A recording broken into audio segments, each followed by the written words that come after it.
Hey everyone, book 55 in our series is called Brooke and Her Rockstar Mom. And I did not really find this book funny at all. I tend to think Brooke's books, there's actually a store nearby called Brooke's Books, but I tend to find the books that center around Brooke Dennis to be pretty sad. She had this one, and she was the feature character in book 6 called The New Girl. And I think both books they're definitely more serious, and I find they have a really sad undertone. I feel sorry for Brooke as a character. So it was good that she was in that ridiculous Mademoiselle Jessica, because she did seem a little more upbeat in that one. She just seems like a really sad, lonely child. So this one, let's start with the funny stuff. Definitely the cover. So our 3 girls in the back. The one in the skirt, I think, is Lila, although she seems to have Amy's face. But I can't picture Amy wearing that skirt or those shoes. And she's voguing or something. We have Jessica, who is seemingly going to a hoedown. And Elizabeth, who I think has to go to the bathroom, or she had a back spasm. Obviously, they're supposed to be dancing, but they seem to be doing 3 completely different genres of dance. And I'm not going to judge the twins for their mom pants. That was just what it was and when this book was published. And up in the foreground is Brooke Dennis, looking not much at all like how she looked on the cover of book 6, but she does look really pretty.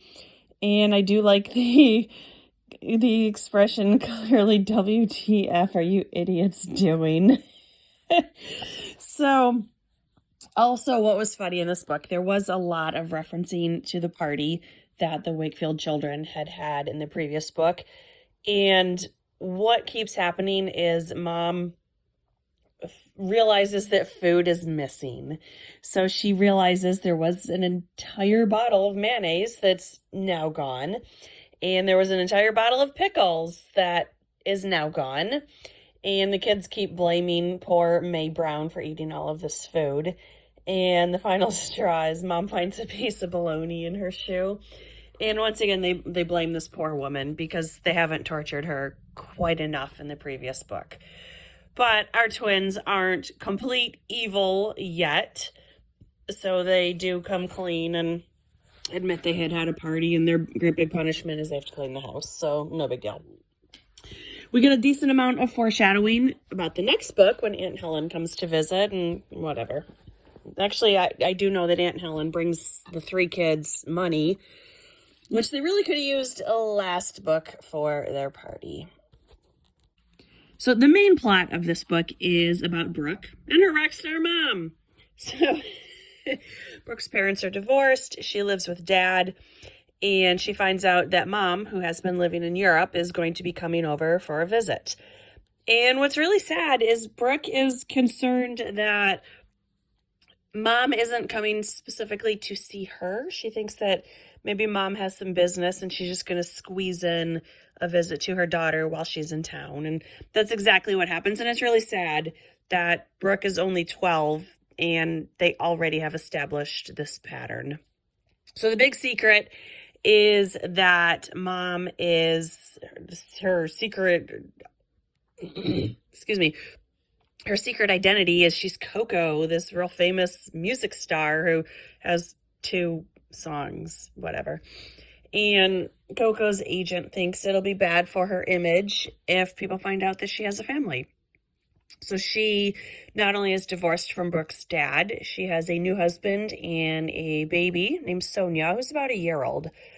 And she, Mrs. Gray, or Coco, is trying to hide her families. And you know that's not going to work. So Brooke is feeling really left out, and she is just kind of in a mood one day and calls the Sweet Valley Tribune to break this story. And of course, the agent is really mad, so Brooke runs away.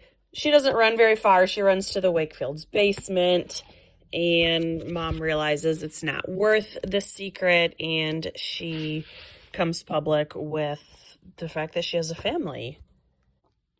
And I thought this book was sad and completely inappropriate that these grown adults are asking a 12-year-old to deny her very existence. And they're so concerned that Brooke and her mom can never go out in public, like not even to the beach or anything. They're so concerned that people are going to recognize her. And it's like, just put on a sun hat or something. So they wind up just hanging around the hotel all the time. And Brooke is frustrated with that. She barely ever gets to see her mom. She lives on a completely different continent. And I'm with Brooke on this one. These adults are not treating her well. So I was glad at the end when they do go public and everyone seemingly accepts that Coco has children and it's no big deal. So just two parts that I thought were kind of funny here. Jessica and her friends decide they are going to start a Coco fan club, and she calls up Coco's record label.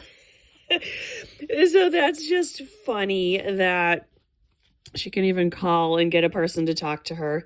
And the woman says, your fan club will be Coco's first in the United States. So it's like, that's kind of funny. I didn't realize fan clubs had to register or go public. Are there no grassroots fan clubs anywhere? And Jessica says, we'll call it Coco Crazy. And this is on page 20. This is the artist or the label. Wonderful. I'll send you a packet of material that has some organizational tips and ideas for getting started. And it's like, yeah, no, you won't. And then it gets even more ridiculous. In the meantime, I'll call several of the fan magazines and let them know that you're starting the first fan club. They'll probably get in touch with you about some publicity. And yeah, this wouldn't happen. It's like, do you realize you're talking to a flighty 12-year-old who every single week wants something different? I don't really think this fan club's going to take off. Nor do I think the music label is going to be all this accommodating. And then the other funny part is on page 48. This is Brooke's mom. She says, Bernice has managed to get me an interview with Rolling Rocks magazine. And I thought that was really funny. It's surely meant to be a knockoff on Rolling Stone magazine. So I thought it was really funny that I don't know if Rolling Stone is a copyrighted title and they just had to get as close as they possibly could without using that exact title. So there were a couple funny-ish parts in this book, but overall I thought it was a unintentionally very sad book.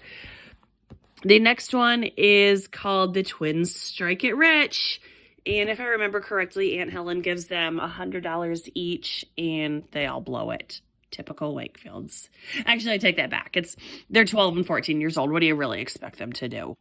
So, I mean, this one was fine if you like Brooke as a character. I do like her as a character. I feel bad for her. I think despite having a lot of money and obviously a very comfortable life, she's very, very lonely. So I just find her to be one of the better characters as opposed to the others who are all just selfish and completely image obsessed. It's like poor Brooke. She just wants company and friends and her parents to pay attention to her.